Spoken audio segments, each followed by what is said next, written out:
Hallo zusammen, wir sind hier auf dem Tag Schiff Nautilus Undersea Hunter mit dem Haiforscher Dr. Erich Ritter, der uns bei diesem Trip insbesondere den Weißen Haien näher bringt und dies nicht nur unter Wasser, sondern auch in mehreren Workshops nach unseren Tauchgängen. Danke vielmals Erich, dass du dich auch umgehend bereit erklärt hast für dieses Interview. Freut uns natürlich sehr. Bevor wir direkt auf die Haie eingehen, erzähl uns unseren Zuschauern doch kurz, wer du bist und warum dich die Faszination Haie seit der Kindheit nicht mehr losgelassen hat. Ja, mache ich gerne. Hallo, wie gehört, ich bin Erich Ritter.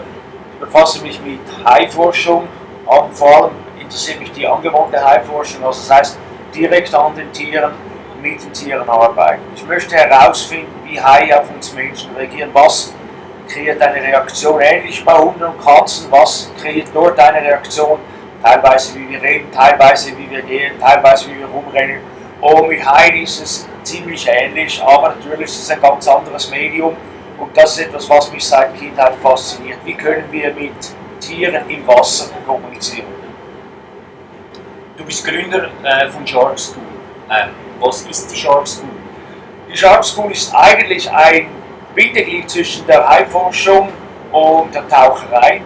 Das heißt, die Ergebnisse, die wir Forschungen wieder neu machen möchten, natürlich unter die Leute bringen. Das heißt, wir laden also Leute in diese Kurse ein, in Workshops, wo sie dann im Prinzip die Sprache der Haie lernen können. Wie interagiert man mit dem Hai, wie kommuniziert man mit dem Hai und alles natürlich das unter unserer Aufsicht, sodass wir wissen, dass nichts passieren kann.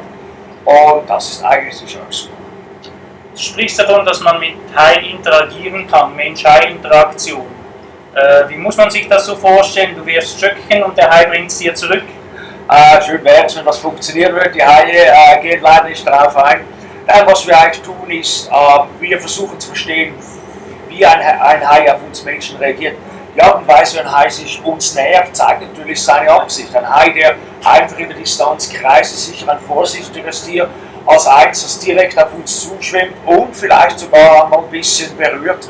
Also wir versuchen im Prinzip einfach diese Beziehung Hai-Mensch auszuloten. Und was immer da geschieht, ist ziemlich neu. Kauft man einen Hund und zieht diesen von klein an auf, kann eine innige Freundschaft zwischen Menschen und Tieren stehen und man kann aktiv mit dem Hund interagieren. Gibt es Haie, mit denen du inzwischen eine solche Freundschaft pflegen kannst? Wenn ja, wie sieht diese aus? Wie muss man sich diese vorstellen? Eine Freundschaft mit einem Hai oder eine Bekanntschaft mit einem Hai ist natürlich was anderes als Hunde und Katze. Ich glaube, das versteht jeder. Ein Hund und Katze sehen wir ein Gefühl drin. Das ist ziemlich schwierig beim Hai zu sehen. Heißt das nun, wir können mit Haien keine Freundschaften eingehen? Nein, sicher nicht. Also ich denke, wir können mit einem Hai auf ein gewisses Level kommen, wo der Hai eine als Person oder was immer wir sind erkennt. Man kann Haie füttern, ohne dass man selber gebissen wird.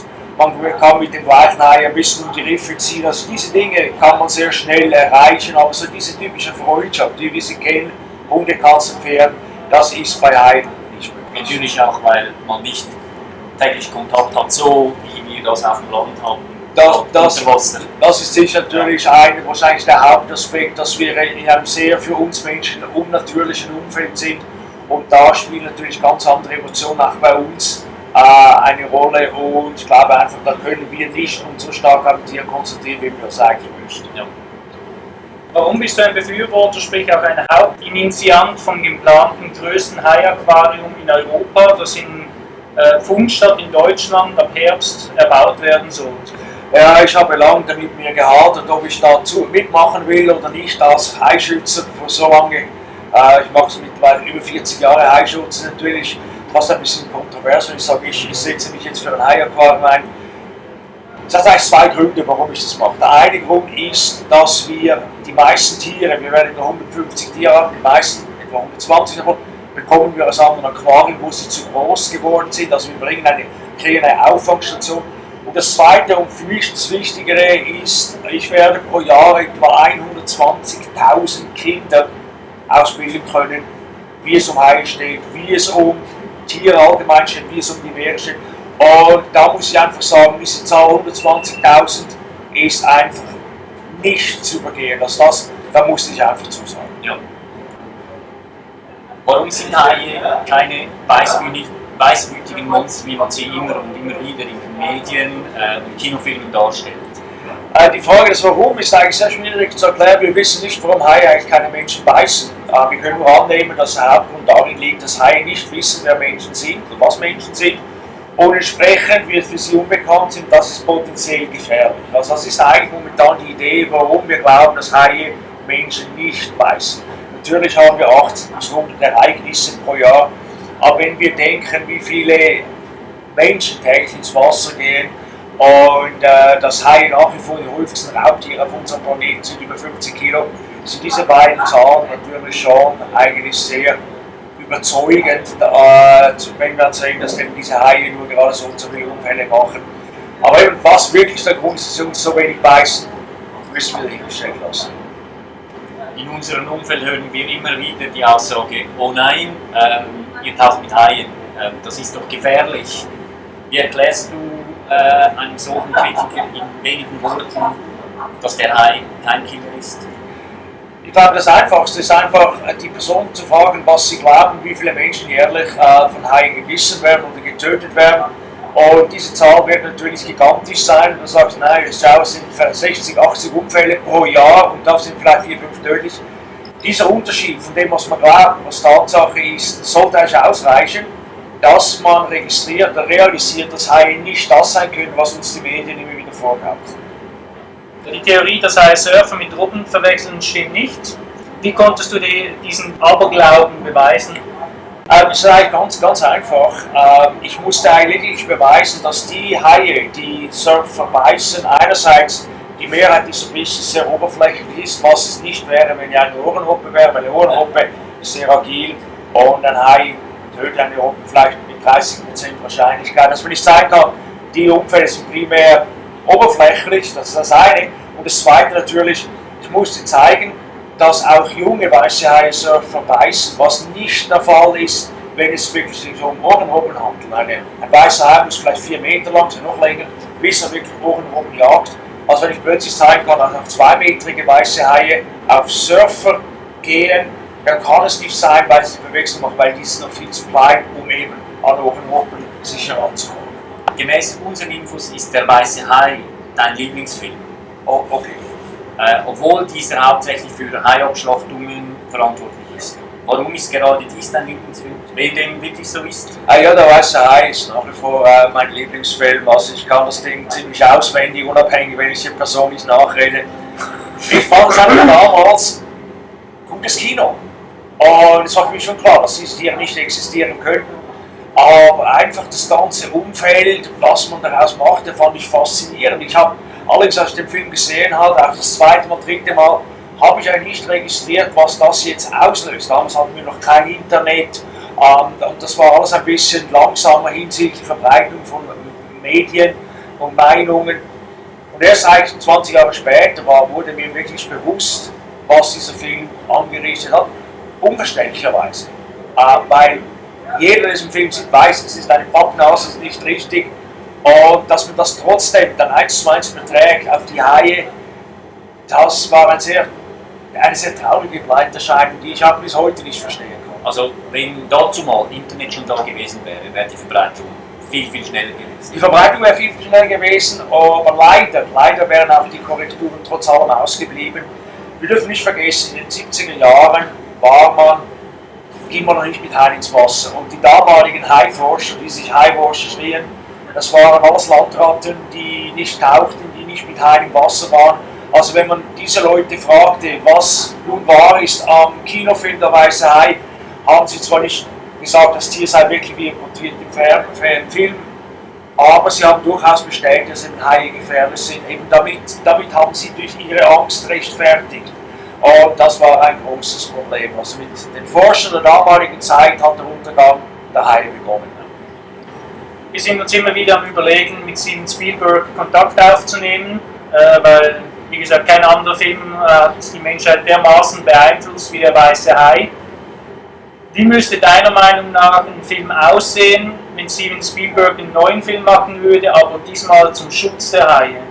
Ich glaube, der Film müsste dort beginnen, wo der alte Kinofilm aufhört, im Zerstören des Tieres, dass jemand natürlich jetzt wirklich hinterfragt, was war das nun für ein Tier, war es gerechtfertigt, dass wir dieses Tier getötet haben, und aus diesem Hinterfragen sich herauskristallisiert, dass Haie genau das Gegenteil sind von dem, was wir glauben, dass Haie scheue Tiere sind, vorsichtige Tiere, dass es sehr viel braucht, damit sie sich beruhigen. Also wenn Steven Spielberg das einbauen könnte und der neue Film endet, dass eben nicht zwei Menschen aus dem Wasser schwimmen, sondern eine Person zurückgeht ins Wasser und mit dem Hai wegschwimmt, ich glaube, dann hätten wir noch eine kleine Chance. Dann schaust du dir uns Filme an wie Sharknado, The Shallow oder Meg. Wenn ja, aus welchem Grund? Weil wir zwei weigern solche Filme anzuschauen, da wir wissen, was diese Filme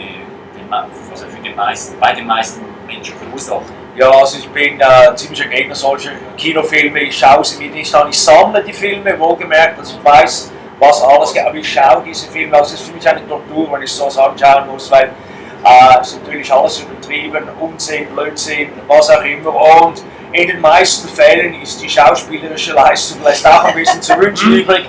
Also ich schaue mir solche Filme nicht an. Ja. Wir waren zu Beginn eher zurückhaltend, da wir nicht gerade Freunde davon sind, dass man Haie mit Ködern anlockt. Einige Leute in unserem Umfeld waren auch schockiert und reagierten äußerst ablehnend gegen unser Vorhaben mit Käfigtauchen in Isla Guadalupe. Du gabst einmal eine gute Erklärung dazu. Auch ausschlaggebend war, dass wir diesen Trip durchbuchten. Was war dein Argument, das fürs Käfigtauchen spricht? Logischerweise bin ich natürlich gegen jede Form von Schutz. Also Käfig, das impliziert natürlich Gefährlichkeit des Tieres, das darf es natürlich nicht sein. Aber weiße Haie zu sehen ist ein Privileg. Und ich glaube einfach, wenn es nun nur über das Käfig geht, dann ist es mal so, aber wir füttern die Haie sicher nicht. Das Einzige, was wir machen, wir geben ihnen ein bisschen Geruch, dass sie überhaupt in unsere Nähe kommen, sonst würden sich diese Tiere gar nicht den Menschen mehr trauen. Also füttern ist sicher in einer idealen Welt nicht notwendig. Leider leben wir nicht in einer idealen Welt. Leider müssen wir Zugeständnisse machen, um solche majestätischen Tiere noch sehen zu dürfen. Aber was wir daraus gewinnen können, dass Menschen sich in der Gesinnung ändern, dass sie eben sehen, der weiße Hai ist nicht das, was wir uns vorgaukeln. Ich glaube, wenn man sieht, was wir daraus ziehen können, rechtfertigt es, wie wir die Tiere an ein Boot heranbringen. Von dir aus, ohne Käfig hier zu tauchen, das wäre kein Thema, oder? Das wäre ja kein Thema. Für mich ist die freie Begegnung ohne jegliche Form von Schutz und ohne Anzüge in Badehosen und Schnorcheln, das ist für mich die Interaktion. Und auch hier draußen mit diesen weißen Haien wäre das sicher ohne weiteres durchführbar. Wir dürfen nicht vergessen, dass wir teilweise 6, 7 Haie jetzt um die Käfig hatten, war natürlich wegen dem Geruch. Wenn kein Geruch da ist, dann hast du lediglich die Töne und das würde bedeuten, wir hätten 1, maximum 2 Tiere. Also hier draußen frei zu tauchen oder zu schnorcheln mit diesem Weißen wäre absolut kein Problem. Der weiße Hai hebt sich zu den anderen Haiarten ab. Was sind seine Besonderheiten gegenüber seinen Artgenossen? Ich glaube, die große Besonderheit vom weißen Hai ist das Inbild der Maschine, also bei Tieren. Man sagt immer, hat diese toten schwarzen Augen, was natürlich nicht der Fall ist, aber bei anderen Augen sieht man sehr gut die Pupillen, diese helle Augenfarbe. Aber ich glaube, was beim weißen Hai wirklich einzigartig ist, abgesehen von der Größe, es repräsentiert eigentlich ein sehr archaisches Wesen. Das ist das, was wir uns vorstellen, wie es früher mal gewesen sein muss. Was natürlich, diese Tiere sind natürlich hochentwickelt. Aber ich glaube, der weiße Hai, wie kein anderer, macht diese Verbindung so, wie es damals mal war. Und eben, es ist der letzte Überlebende eine Ära, die es eigentlich sonst nicht mehr gibt. Warum gibt es nur Käfigtauchen? Wirklich nur mit weißen Haien? Das Käfigtauchen mit weißen Haien geht natürlich darauf zurück auf Leute, die keine Ahnung haben. Leider ist es sehr oft in Regierungen so, dass die Positionen besetzt werden mit Pfeifen, mit Nimpen, die einfach glauben, so und so ist es richtig. Das sehen wir in der Politik sehr oft, dass dort alles rumkreucht und fleucht. Und leider eben gerade im Department of Tourism, was das wäre, haben wir ähnliche Situationen. Also Personen, die sich nicht mit der Materie auseinandergesetzt haben und wenn ja, dann eigentlich eine falsche Haltung gegenüber diesen Tieren haben. Drum sagt man einfach nur mit Käfig, um eben auch die Eventualität, dass vielleicht mal was geschieht, verhindern zu können. In einem Workshop, den wir von dir auf diesen Tag hören durften, sagtest du, dass der weiße Hai ein elementares Problem hat in Bezug der Haiunfälle, die ihm von den Medien immer wieder zu Unrecht zugeschrieben werden. Sprich, in vielen ist der weiße Hai, in wie vielen ist der weiße Hai effektiv involviert? Dem weißen Hai wird ziemlich viel angedichtet und natürlich auch die meisten Unfälle gehen als scheinbar auf sein Konto. Aber die Betonung ist hier auf scheinbar. Wenn wir von diesen 80 Unfällen pro Jahr 10 Unfälle analysieren auf die Art hin, dann ist es viel. Also mit anderen Worten, sehr oft sagt man einfach, weil ein Unfall passiert beispielsweise in Südwestaustralien, wo weiße Haie früher Unfälle machen, ist es einfach so, neue Unfälle werden einfach gleich dem Tier angelangt. Ob es jetzt das Tier war oder nicht, ob es sich ein Bullhai, Zitronenhai, Tigerhai war, spielt keine Rolle. Es ist einfach, die Gewohnheit sagt, es war ein weißer Hai, ergo ist der neue Unfall auch einer. Aber wir dichten dem Tier wirklich Unfälle an oder geben ihm mehr Unfälle, als die Tatsache entspricht. Und wenn es halt schon mal in den Medien ist, dann ist die Korrigierung, nehme ich mal an, ja dann nicht mehr Schlagzeile, oder? Ja, absolut. Das andere darf man natürlich nicht vergessen. Die wenigsten Haie machen gute Schlagzeilen, weil die sind zu klein. Ich meine, man kann nicht beinahe getötet werden von einem Hai, der gerade mal 1 Meter macht. Das klingt nicht gut in den Medien, also besser das Wort weißer Hai ohne eine Längenangabe und man hat im Prinzip die Schlagzeile bereits. Du hast auch gute Vergleichszahlen gebracht, um uns aufzuzeigen, dass Haie im Verhältnis zu anderen Tieren eben alles andere als gefährlich sind. Kannst du für unsere Zuschauer nochmals einige nennen? Ja, ich glaube, das Wichtigste ist, wir haben vielleicht 4, 5 Todesfälle mit Menschen, vielleicht haben wir 6 oder 7 pro Jahr mit Haien. Und demgegenüber haben wir rund 90.000 Todesfälle pro Jahr mit Schlangen. Wir haben mit Flusspferden etwa 3.000 pro Jahr.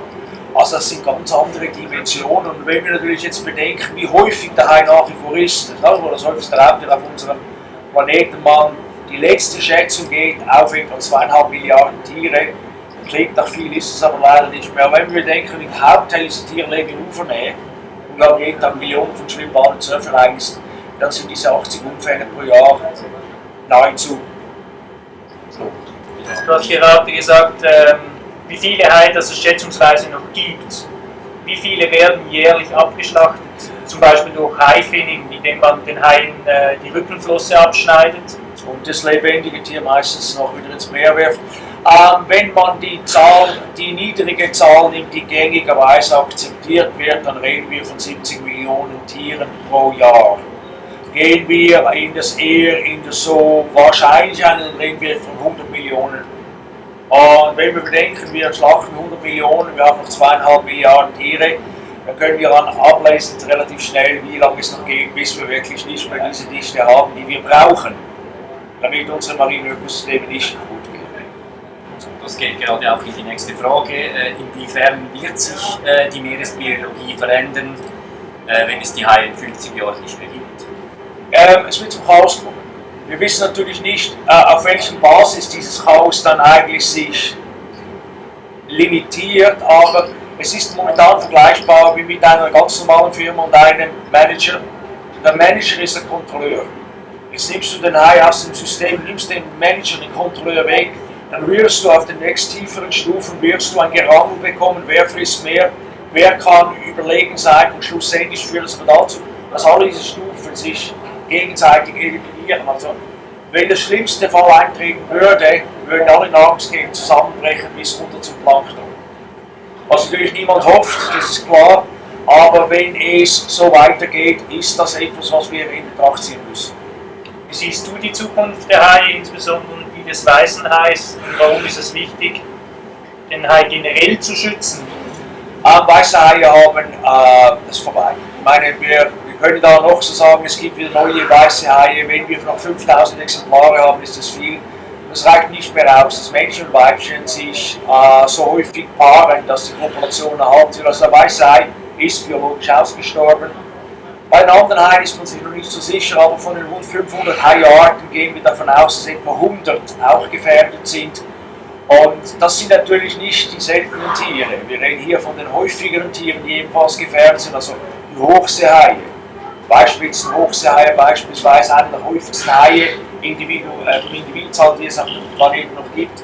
Also wir reden von diesen Tieren, die eliminiert, reduziert werden. Also unterm Strich, den Hai wird es nicht mehr lange so geben, wie wir ihn jetzt noch finden. Was ist in deinem Sinne das Wichtigste, was unsere Zuschauer oder die Menschen im Allgemeinen tun können, um aktiv zum Schutz der Haie beizutragen? Ich glaube, das Wichtigste ist einfach, dass wir die Gesinnung ändern, dass wir einfach akzeptieren, dass Haie nicht so sind, wie die Medien es uns vorgaukeln.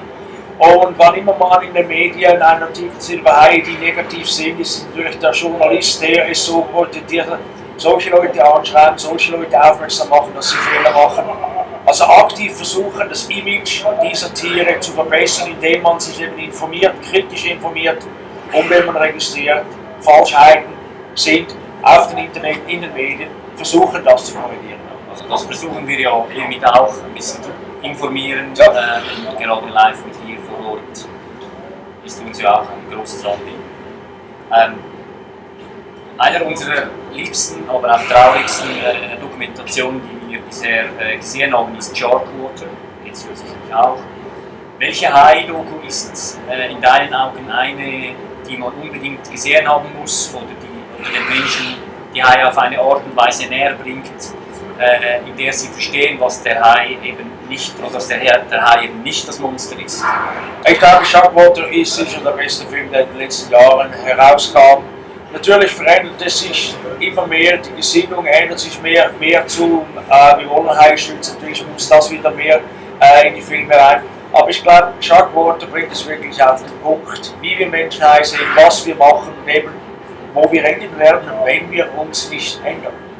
Dann kommen wir zu den letzten beiden Fragen. Die erste wäre, was sind weitere interessante Projekte in der SharkSchool, die du angehen möchtest? Ich befasse mich seit einigen Jahren mit Augenkontakt. Wie reagieren Haie auf Menschen-Augenkontakt?